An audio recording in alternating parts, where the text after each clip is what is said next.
ఉచితంగా మిషన్లు ఇస్తారు. అందులో ఒక 20 మంది మెంబర్స్ని సెలెక్ట్ చేసుకోమని నాకు చెప్పారు. మా గ్రామం నుంచి కొంతమందిని సెలెక్ట్ చేసాం. మిగతా వారికి ఇక్కడ అవకాశం కల్పించే ఆలోచన ఉన్నాను. ఖచ్చితంగా మీకు ఎంతమంది 10 మంది 20 మంది అన్నది నేను తర్వాత చెప్తాను. వారు ఇచ్చిన నాకు అవకాశాన్ని సద్వినియోగం చేసుకుంటూ ఉచితంగా వారే మిషన్ నేర్పించి మిషన్లు కూడా వాళ్ళే ఉచితంగా ఇస్తారు. ఇది నేను కండక్ట్ చేయడం జరిగింది. అది మీ అందరికీ కూడా ఇది మహిళా దినోత్సవం సందర్భంగా మీకు తెలియజేసుకుంటున్నాను. ఖచ్చితంగా రాబోయే రోజుల్లో మంచి మంచి అవకాశాలతో మిమ్మల్ని అందరినీ సంతోషపరిచే లక్ష్మిగా ఆ చీరని మహిళా దినోత్సవం రోజు పట్టుకోమని మా సిస్టర్ గారు ఆర్డర్ వేసారు. నాకు ఈ రోజు కుట్టించేసుకొని ఈ చీర మీరు ఇచ్చిన చీర నేను బహుకరించారు కాబట్టి కట్టుకోవడం జరిగింది.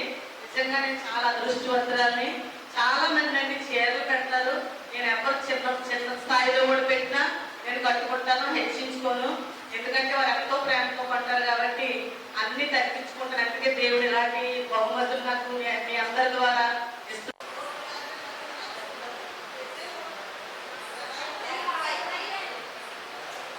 తోముకున్నామంటే ఇల్లుకి అంకితం అయిపోతాం.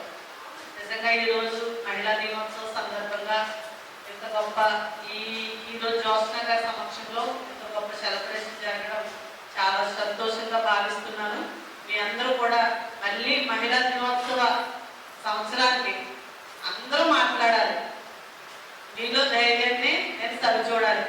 నేను 10 రూపాయలు ఉంటే 9 రూపాయలు ప్రజలకే పెట్టేస్తాను.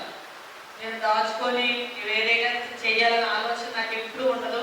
ఎందుకంటే భగవంతుడు ఎప్పుడైతే అలాగే కల్మషం మనలో ఉంటుందో మనం ఎప్పుడు ధనం దాచుకోము. ఒక మాట ఉంటుంది, చెంబడ పడుతుంది తినేస్తుంది, తుప్పు చెర తినేస్తుంది, దాచుకుంటే ఉంది ఒక గ్రంథంలో. అది అలాగే నేను ఆ ఆలోచనతో నేను ఏది సంపాదించుకోవడానికి ట్రై చేయను. నాకున్న కష్టాల చేతులు నాకంటే పేదవారు, నేను ఆ స్థితిలో నుంచి వచ్చిందనే. మాకు ఒక కోటి ఉంటే ఒక కోటి ఉండేది కాదు. ఈ ఆది స్థితిలో ఉన్నానంటే అదంతా దేవుని యొక్క బహుమానం, దేవుని యొక్క నాకు ఘనత. తర్వాత రాజకీయంగా అయితే మా పెద్దలు వెంకటేష్ గారు చెప్పుకుంటూ ఉంటాను, అలా ఉంటాను. ఖచ్చితంగా దేవుడు ఇచ్చిన ధన్యత నాకుంటే రాబోయే రోజుల్లో మీ మహిళల పక్షంగా అందరికీ నాకున్నంతలో పెట్టడం, ఇంకా మంచి బహుమతులు మీరు అందరూ పొందుకునేలాగా నా కృషి నేను చేస్తాను. నా సపోర్ట్ ఎప్పుడు మీకు ఉంటుందని తెలియజేసుకుంటూ మిగతా సమయాన్ని జ్యోత్స్న గారికి అందరూ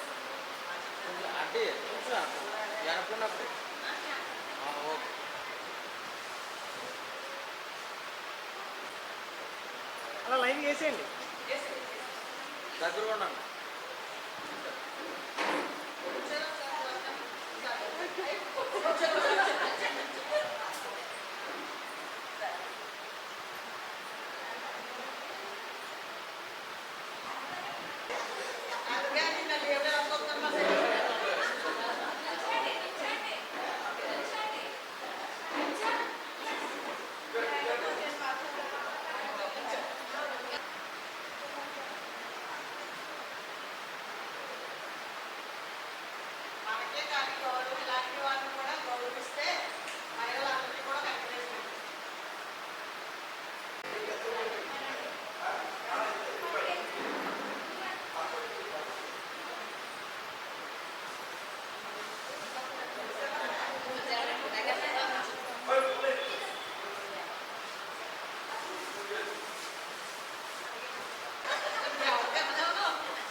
ఏమన్నా ఉండండి.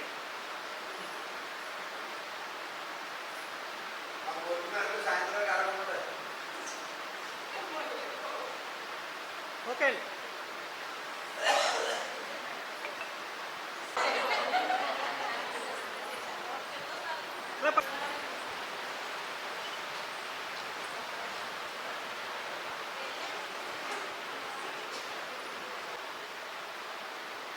ఓకే అమ్మ.